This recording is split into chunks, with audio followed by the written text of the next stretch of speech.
You are listening to the Lose Weight for the Last Time podcast with Laura Conley, episode number 202.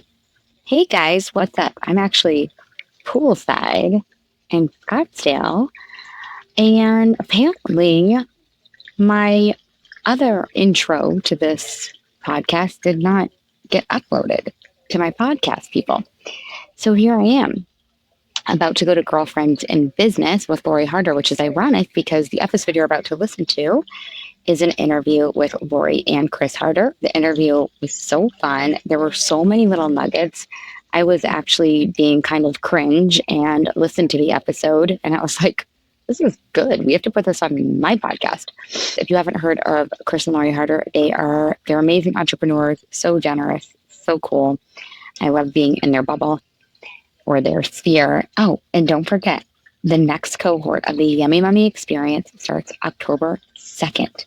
So go ahead and go to lauraconley.com if you are ready to lose weight for the last damn time. Your weight loss is literally guaranteed. You either lose weight or your money back. Without further ado, listen to this interview and let me know what nuggets you take home. I will see you inside.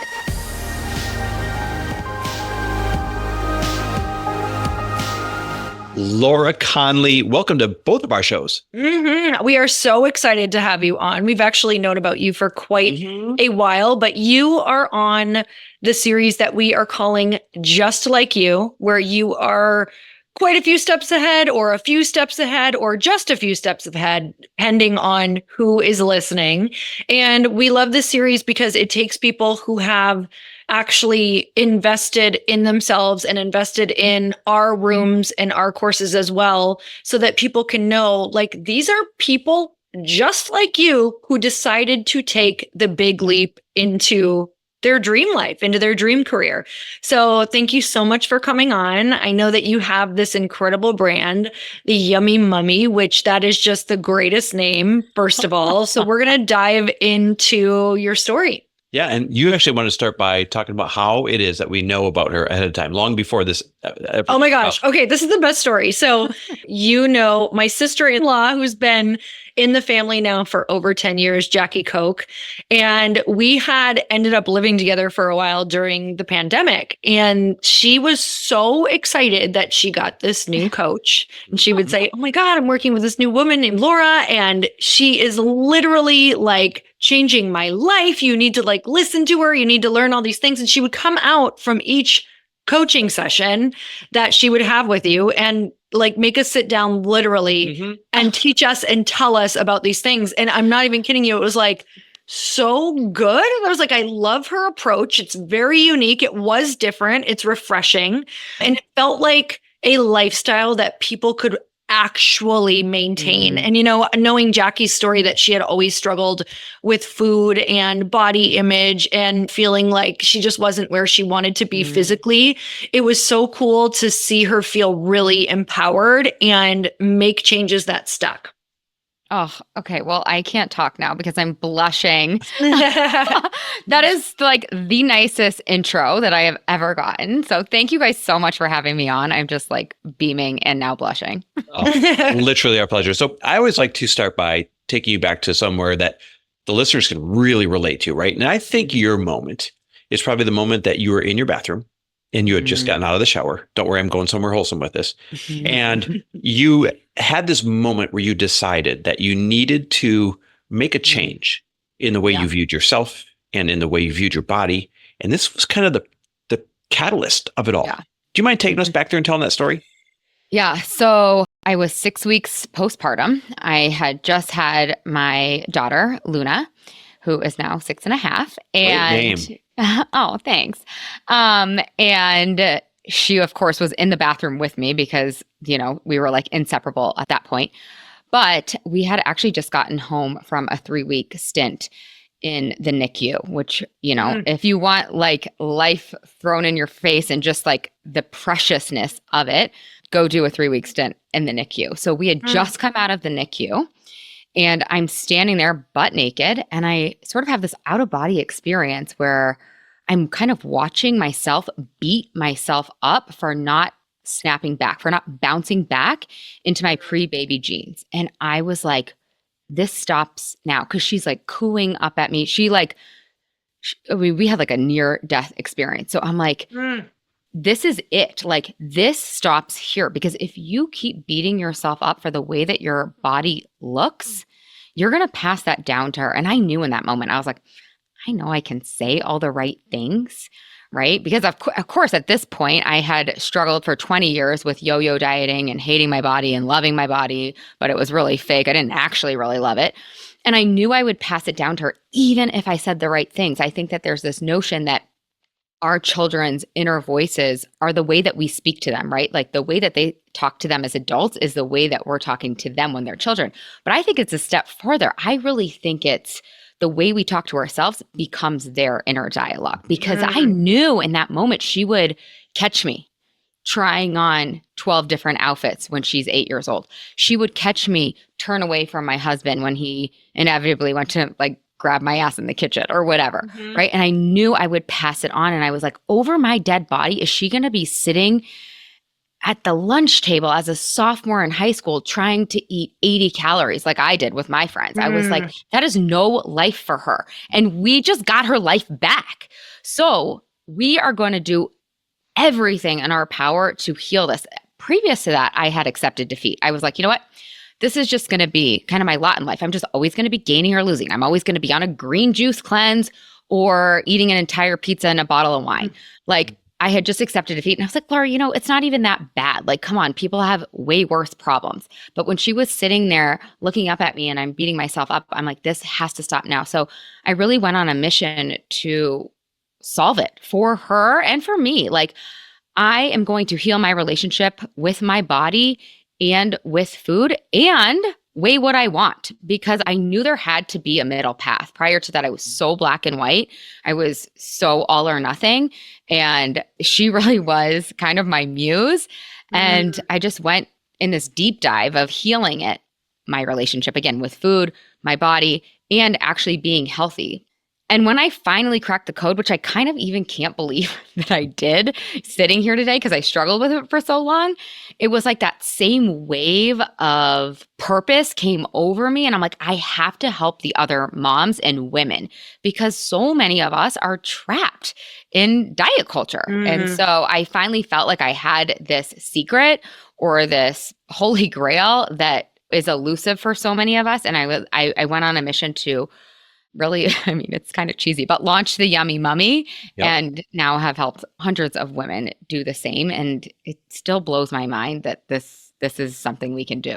I know Lori wants to jump in and ask you about the launching of Yummy Mummy, but I actually want to jump in before she does and say this is something that both men and women struggle with. Like my whole life, as far as I can remember, it's been, I look good this morning. And then later, like, what do you mean we're going to the beach? I look like crap. Like I shouldn't have eaten that. It's really a crazy thing for both men and women. And you mentioned you cracked the code. So I have to ask, what is the code that you cracked? Like, save us, save us.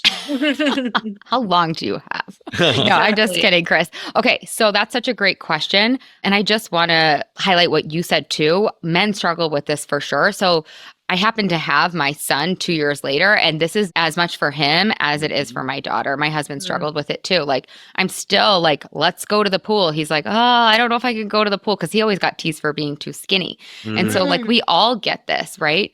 And so the code, what is the code? Yes. Okay. Save us.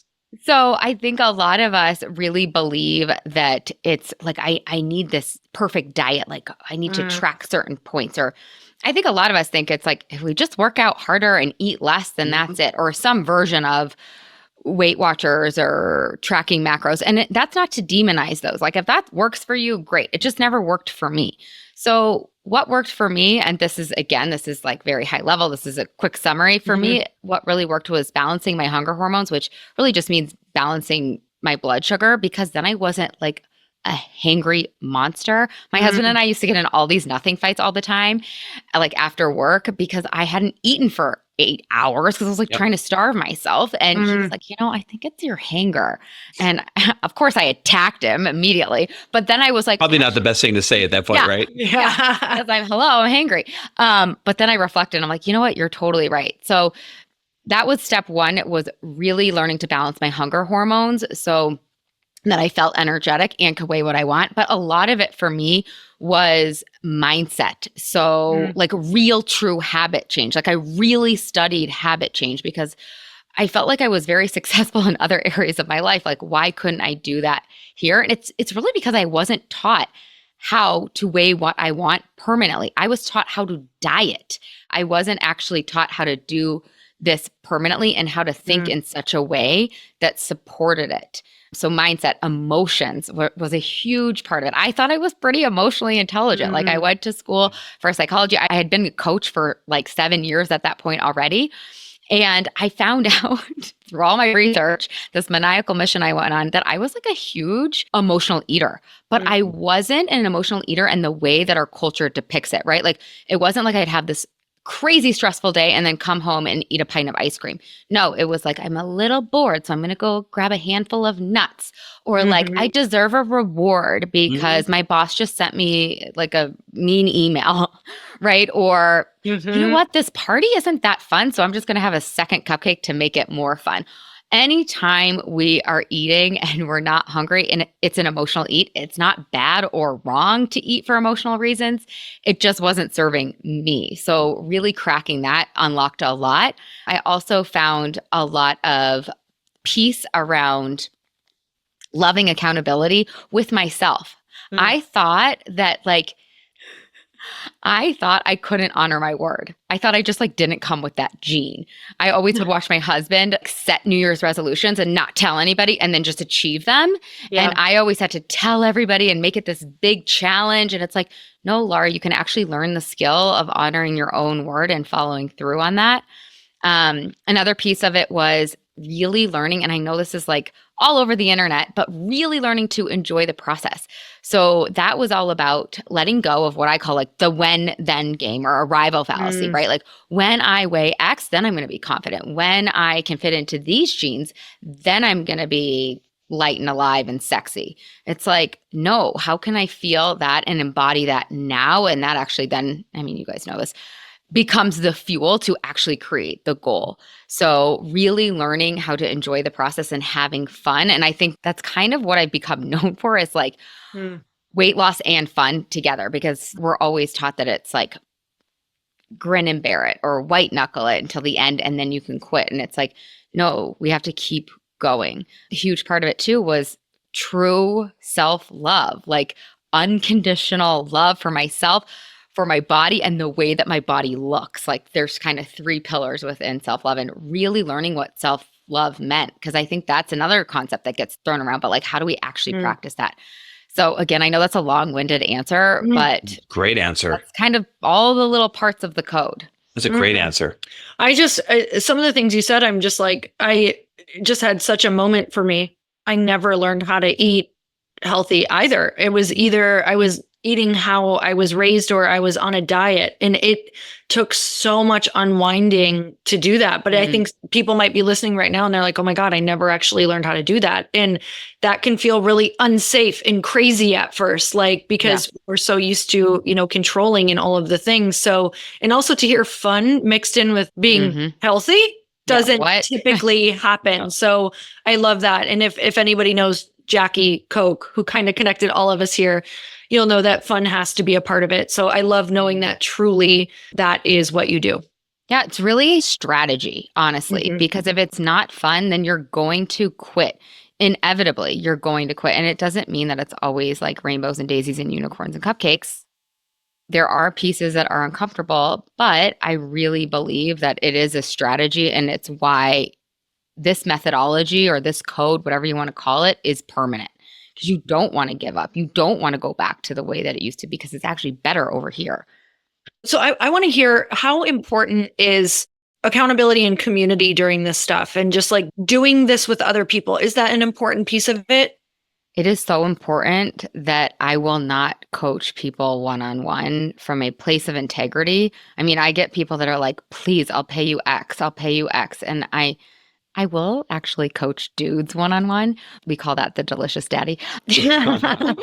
But my It's point, so good. My point is that for women, it has to be in a group. I genuinely will not do it because the community is so healing for this area of our lives, and because the accountability too. My program's 6 months, so there are going to be challenges. So inevitably, you're going to be having a moment, and somebody else just had that moment last week, and they can carry you forward. So it's like it's like that quote, right? If you want to go fast, go alone, but if you want to go far, go together. And that's truly how I feel. And I have to overcome, my job would be so much easier if I just took one-on-ones, because so many people are like hesitant, and I have to overcome that objection time and time again.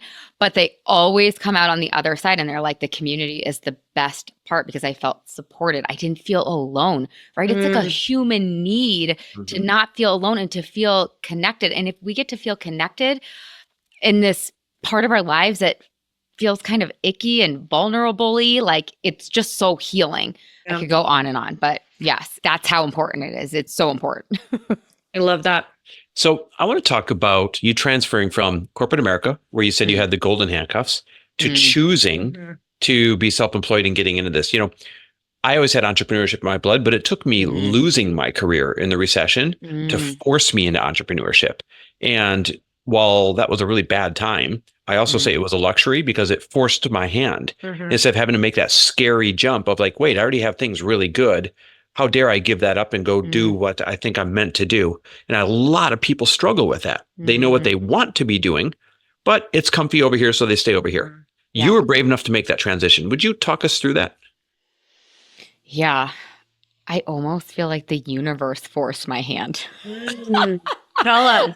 I know that's kind of crazy. So I left corporate America to be a coach and a yoga and meditation teacher. And I can remember, it's so visceral, right? I can remember teaching my first class and coaching my first client. And I remember being like, oh crap. I don't know if I can swear on this podcast. So you can't. Swear away. Oh, swear away. I was like, fuck. I was like, oh no. I was like, I didn't have a choice. That doesn't mean that there wasn't bravery and courage at play. There was, and I'll talk about that in a minute. But in those two moments, when I was coaching my first client and when I was teaching my first practice yoga class, whatever it was like a practicum, something came over me. It was like a calling. It was like an assignment from the universe. Like, you have to do this. And I remember I remember crying on the boardwalk in Santa Monica, running down the beach, being like, oh no, I have to do this. I do feel like kind of lucky in that, because sometimes we don't get that. Now, let me give a caveat to that. I think I got that calling from the universe because I was so willing to explore my interests and to be curious. Like, I was always trying. I was rollerblading. Now I'm into pickleball. Like, I'm always trying new weird hobbies, right? I'm always like doing the teacher training. So I will take some credit for it, but I put myself in that position, and then it felt like the universe was like, you have to do it. You have to give up your career. But all of those objectives came up for sure. It's like, what about health insurance? I mean, I had a very cushy job. I was a drug rep. I made good money. I had a corporate car. I had a corporate credit card as well. It was just an easy, fun job, honestly, but it wasn't fulfilling. At the end of the day, I wasn't like, yes, I did it. It was like I was bringing bagels to doctors and bribing them to write my script, which was unfulfilling. So, but there was a lot of me overcoming what other people thought, right? And so I went to my husband and I'm like, I have to do this. I have to teach yoga and I have to be a coach. Like, can we please make a plan? We sat and he was very supportive. He's like, let's make a plan. So we had a plan to save up. It was like $35,000 over the course of the year. He had just started his career. He had just come out of his PhD program. And so I was still winning all the bread at this point. And I was like, but I have to do this. And he was like, all right. So we made a plan to save up. A week later, I'm sitting down at Starbucks in Manhattan Beach having coffee with my boss. And he's like, I just want to let you know before you hear it through the grapevine that we're going to be going through layoffs. You're not getting laid off. But we're going to be going through it. And I was like, oh, I need to be laid off. I need you guys Please to lay give me off. Yeah. I was like, I need you guys to give me a severance package. He's like, you're crazy. You're not becoming a yoga teacher. Like, how are you ever going to meet all of your goals that you say you have? My dad was in my ear saying the same thing, because my dad was like not from an entrepreneurial line. He was very much like worked for the same company for 40 years, right? Like you work for corporate, it's safe, it's risk-free. So he was like, are you sure? Like, no, like what's the backup plan here? We're sitting at coffee. He's like, you're not getting laid off. And then a week after that, we had a big company-wide corporate call, and they were like, you can raise your hand to come forward and you can get voluntary severance. It was to the dollar, the same amount of money that my husband and I had planned to save over the course of the year. Oh my It God, was that's crazy. wild. It was crazy. And I was like, I was like, babe, we got to sit down and have a big talk. And he's like, well, there's nothing to talk about. He's like, obviously, you're like, this is being handed to you on like a silver platter.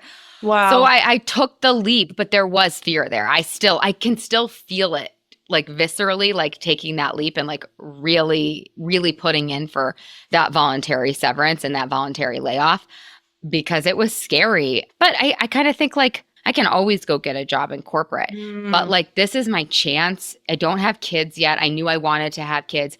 This is my chance to launch into this. And so like, let's see. Let's just try it. And I think we forget that we are allowed to try things and then go back. I want to make sure we recap for the listeners. One, it was not convenient timing, right? Your husband had just finished his PhD, and you were the breadwinner. So don't let that be an excuse. Yeah. Two, you set the intention out there. You sat down and mathematically calculated, okay, what do we need to have set aside? Three, when you do that type of intention, a lot of times from the most unexpected sources, the universe will speed it up for you, but it won't unless you first sit down and call your shot. Yep. Right? Unless Agreed. you're first focused on something. And then third, your approach of, I can always go back, so why the hell not? And I want to throw a fourth one in there too. I can't wait to meet your husband, because we were talking offline, and that story you just told, he sounds like a really supportive, cool dude. So supportive. I mean, he is. That's awesome. You're like, he has to be. I mean, like, I'm going to do it anyway. Does he have another choice? Also, I had just supported him for like 7 freaking years during doing a PhD at USC. So Yeah. this has kind of been our we sort of set up a deal like at a young age. I've been with him since I was 18. We've always kind of passed the baton back. Same. And Same. Same. Yeah, so it's kind of cool. That's great. I But love we had that deal from early on, and we had those conversations early on. So it was very on purpose, where I think sometimes like I can see some peers like kind of accidentally falling into roles where, you know, I've been into, and I'm sure you guys too, like I was reading Chicken Soup for the Soul at like age 10. So I've always been into self-help. I've always liked it.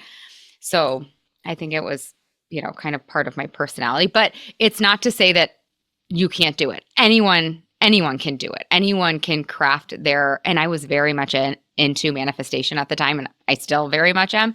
So that was a lot of like me writing down exactly what I wanted to create and going And it happened. creating it. But then writing down exactly what you wanted, writing down the plan, and then taking action on it. And I think that is the thing about manifestation is people are like, what exactly is manifesting? I'm like, it's having such a clear vision and connecting with it every single day and trusting that if you do that, everything else will be delivered, you know?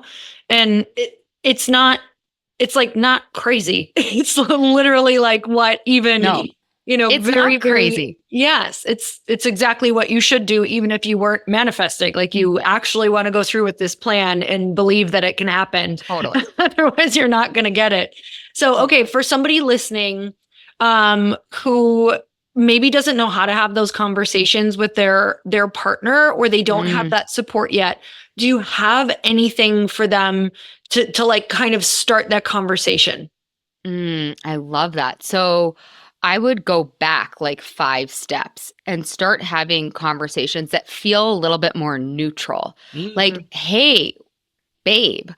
I mean, I exclusively call my husband babe. So now my kids only call my husband babe. I call her babe. But Same. yeah, my son is like, babe, help me get dressed. Babe, get up here. Anyway, sorry. It's just so cute. You're like, it's supposed to be said with more love than that, Yeah, but she's okay. like, babe. I'm like, yeah. I'm like, am I being the role model I want to be with all this yelling? Okay. Anyway, so just sitting down and like, so we call it like summit nights. We have summits once a week, like, but really it ends up being like once every 2 to 3 weeks, right? So sitting down and just talking about your future. Like you might have something that you really want to manifest, or you might have a plan that you want to start taking action on. But I think it's so much easier and more fun if you can include your partner. So if you do have a partner, including them in the conversation, like, hey, what do you want our lives to look like in 10 years? I'm a huge vision person. And so it's like, what do you want? Like, what do you envision? What do you not want? What about this? Like, my husband's a big fly fisherman. So I'm always like, kind of like, do you want to have a fly fishing cabin? Like, do we want to create that? So I think taking 5 steps back and just talking about your life together and the future together, 5, 10, 15, 20 years, can start the dialogue and start the conversation. And then there's also the piece of like, it might feel like ass, like it might just not feel good, and oh well. So I think we're taught that like, if we feel fear or doubt, that means stop. And I'm sure you guys teach this all day long, but for me, I try to remember like, oh, this means I'm doing it right. Oh, like I try to get a little high from like, oh, that doubt means that this is correct. So if you feel doubt or you feel scared, can you move towards those feelings? Can you move towards courage and have the conversation? Like, you probably don't want to wait until you feel good to have the conversation. I think it's also just great for the relationship. Like, it's so much more fun when you're working towards something together. And I'm sure you guys Totally agree. Totally agree. Yeah, just opening that conversation up the way that you said, like, or hey, can we do this together? Could we have these intentional evenings or something intentional? And it has to be set, and there has to be like dates around it, and you have to decide how frequently you're going to do it. And it's going to feel corny at first if you're not used to it. Like, it's going to feel cheesy to people, like, oh, this is what we're doing. But it's, Chris and I were just talking, we do this thing called the Power 9 every day. And we just said this morning to each other, I'm like, this has been maybe one of our biggest secrets to success in our marriage. And it's the most cheesy, simple thing done daily. It's just 3 gratitudes, 3 excited abouts, and 3 manifests that we That you have to say to each other every morning. To each other. Oh, that's so good. Yeah. But it's literally just an intentional container with questions to open up everything else. So I love that you guys have that. Like, I want to do that now. I want something. I know. I love something. Yeah, well, I want to do that. Great. We'll trade. Swapsies. We'll This trade. is That's my the whole poor point of doing family. these. That's the whole point of doing this, so we can get good ideas and Okay. Amen. I want to ask about your brand, the Yummy Mummy, and what was the other one? The Delicious Zaddy. The Delicious Daddy. Zaddy. No, I mean, that it's really the Yummy Mummy. It's kind of the Delicious Daddy is sort of a joke, but I mean, it's really not a joke because now I do have male one-on-one clients. Sometimes my clients want to send their husbands. So It's amazing. Well, here's what I wanted to ask. Let's be honest. That's a very crowded space to stand out in. There's a lot of people that have their own methods, right, of getting healthy and working on mindset and all these things. But you've really found a way to stand out among the pack. What makes Yummy Mummy different than the other ones? yeah, that's so good. So number one, it's fun. Mhm. And to your point, Lori, that can actually sound really frivolous or unsafe for people who have dieted or perfectionists or overachievers or higher achievers, whatever. That can actually feel scary because it feels unfamiliar. Yep. But again, it goes back to my point of like, well, let's just try it this way. If it doesn't work, you can go back to the old way. But don't worry, it will work. It's also not working. Yeah, exactly. You already have all the data and all the proof that trying to make it so hard and arduous doesn't work. So let's try fun and easy. And then the other reason why I think it's really different and unique is because we really heal at the root. So going back to kind of what we talked about before, it's like, if hunger isn't the problem, food is not the solution. And so oftentimes we're eating again when we're not hungry, and we just haven't been taught how to feel and process boredom, how to feel and process disappointment, resentment, any negative quote unquote emotion. So I think a lot of programs out there don't teach that. So it's really getting to the root so that it's permanent. So it's fun. It gets to the root. I could go on and on as well. I also talk about like how this is permanent and what to do to make it permanent. A lot of what's out there is like, yes, we're going to do this for, there's 75 hard and whole 30 and 21 day fix. It's like, there's really no end date. This is for life. I kind of teach it like let's pretend you never went to the dentist, and then at age 40 you go to the dentist. You're probably going to need like a 6-month immersion, which is along my program. You're going to need a root canal, right? You're going to need to get your teeth whitened and straightened. You're going to need a cavity filled. It's like, that's what we do. And then after that, I'm going to teach you how to brush your teeth, brush your brain, brush your habits every single day. And then you probably do need check-ins once every 6 months. And it's like, this is your health on the line. Yes, it's about weighing what you want, but it's also your health. And it teaches you how to weigh what you want and heal your relationship with your body and food. And just no one else is teaching that. I mean, not a lot of people. A lot of people are teaching, again, a version of calories in, calories out, or, macros or whatever. Again, not wrong or bad, but it doesn't work for most people who have been yo-yoing their whole life. Instead, it just feeds the diet brain. So that's why I think it's different. The community too. Like, I'll give my clients a lot of credit because the community makes it really special. It does become like a sisterhood. Our retreats are super special, and there's just a lot of connection that happens inside. So Incredible. So let's talk about marketing that, just for people listening.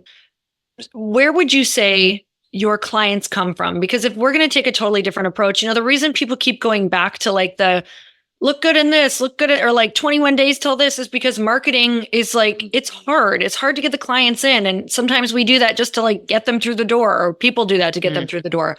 So tell me where a lot of your clients come from. Are you doing, I think you had mentioned like some Facebook ads. Let's talk about where the brunt of your people are coming from. it's word of mouth. It's honestly, it's all word of mouth. I mean, yes, there's some Facebook ads. Yes, there are sometimes I will guest on podcasts. I teach in a lot of other people's coaching programs.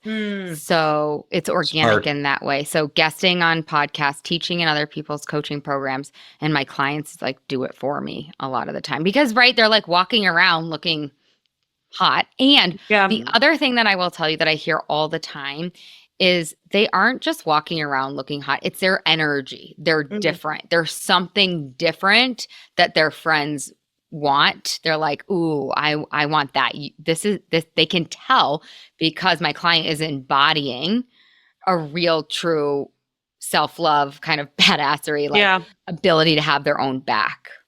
For someone listening who was like, okay, how do we guest into other people's programs? Break that down so that they can understand how to like do that without infringing on someone else's program. Yeah, totally. So I came up with a bunch of different talks that I could do. I like to teach in other programs such as like I'll give you an example. My friend who's a business coach, emotional eating can come up a lot for entrepreneurs and business coaches. So I put together some bullet points and I sell it to her. It's like, I actually don't charge. And again, this would be an individual preference. But I really most people are going to pay me maybe $1,000. Like, I would rather come and teach and be able to be like, hey, come check out my podcast, or come, let me give you my free Create Your Perfect Weight Loss Plan. Or sometimes with my good friends, we'll do swaps. And that actually benefits me. I love for my clients to have their minds open to other coaches and other philosophies. And so sometimes we'll get a time management coach or a marriage coach. And so sometimes we'll do swaps as well. And that's worked really well for me. And I think it's really holistic. It helps everybody is my point. And it's fun for everyone. And so I've been approaching my marketing not to bring fun up again, but it's if it's not fun, I'm not here for it. So what's fun? What do I like? And I like people a lot. So I'm 99.99% extroverted. So I like that. That's what works for me. So yeah, again, I don't know if that answers your question, but yes. I love that. No, it totally does. I love that. So where can people get started on your program? So for your audience, I wanted to gift your audience with the Create Your Perfect Weight Loss Plan. This was the thing when I was in my dieting days, my yo-yo drama. This is the thing that I wished so badly I had. So this will get you started for free, and you can just go to plan.lauraconley.com, and my name is LauraConley. So plan.lauraconley.com, and you'll get that for free. Usually we charge for it. You guys are obviously Thank you. Oh, you're welcome. It's so. And we'll put that in show notes too. Yeah, we'll so you put guys show can notes for actually just sure. scroll down into the show notes Yeah. and click on the link. My marketing person was like, I don't know. And I was like, you know what? I don't care because this is the thing that I would have wanted so bad when I was struggling. So, Mhm. again, like, yes, we use marketing strategies. Yes, I have an amazing marketing director. And sometimes like I just want to make what I want to make. And that is this. And that is the thing that I think will help your audience the most. Obviously, your people are podcast listeners. So I have a podcast called the Yummy Mummy Podcast with Laura Conley. You can just search that and binge your little hearts out. My website is lauraconley.com. And my Instagram is Laura Conley Coaching, which Chris is like, we got to change that to the Yummy Mummy. So Yes, we do. Yes, we do. But you know what I So love stay the most? tuned. Your generosity is awesome. So it's plan.lauraconley.com is where they get the freebie, right? yeah. Mhm. I love that. We'll put that in show notes for sure. All right. Well, we got one final question here for you. So because we call this series Just Like You, we feel like you can see yourself in a lot of our listeners, right? So what do you think makes you just like our listeners? And what advice do you wish someone would have given you that you can now give them? Okay. Do you mean business advice or just life advice? Doesn't matter. Okay. Doesn't matter. Because Okay. to me, life and business are the same.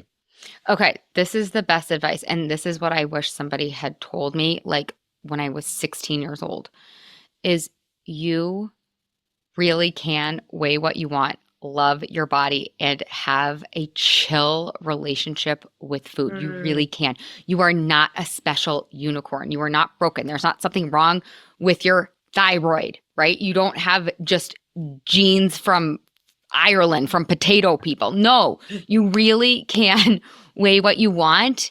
And going after your dream come true weight doesn't mean you don't love your body. In fact, it might mean you do love your body. I know I was ignoring my intuition for so long. My intuition was like, this isn't healthy. We don't weigh what we want. We want to weigh what we want to weigh. And I kept ignoring it because I, as a yoga teacher, especially, I thought I was just supposed to love my body at any size. But the ironic thing is the things I was doing, like stuffing my face with pizza and like ignoring my feelings and not taking care of myself, caused me to not weigh what I wanted. The little acts of betraying myself, abandoning myself, caused me to have the extra weight. So going on this journey was the greatest act of self-love that I have ever given to myself. And I just want to offer that to your listeners that like, this isn't vain. This isn't superficial. This is real root work. And on the other side, you will have so many unexpected gifts in addition to you weighing what you want. So I freaking love that. Laura Conley, you're amazing. Now I'm like 100 times more excited to even see you than I was at the dinner series next week. Literally can't I'm wait. so excited. I'm so excited. Like these are the moments where you really do realize that we are all the same. And it's sharing the struggles and how we got through that truly bonds us. And that's why this podcast is really important to us to share that with everyone, is just listening to the people who are maybe 2 or 3 steps ahead of you, who've got it figured out, and reach back and say, hey, I want to help you. And that's what you've done with your business. And I love that. So we're so excited and grateful that you came on the show. You guys go and check out the show notes below. Everything is linked, and we will see you next time. Bye, everyone. Thanks for being on. We appreciate you. Bye. Thank you.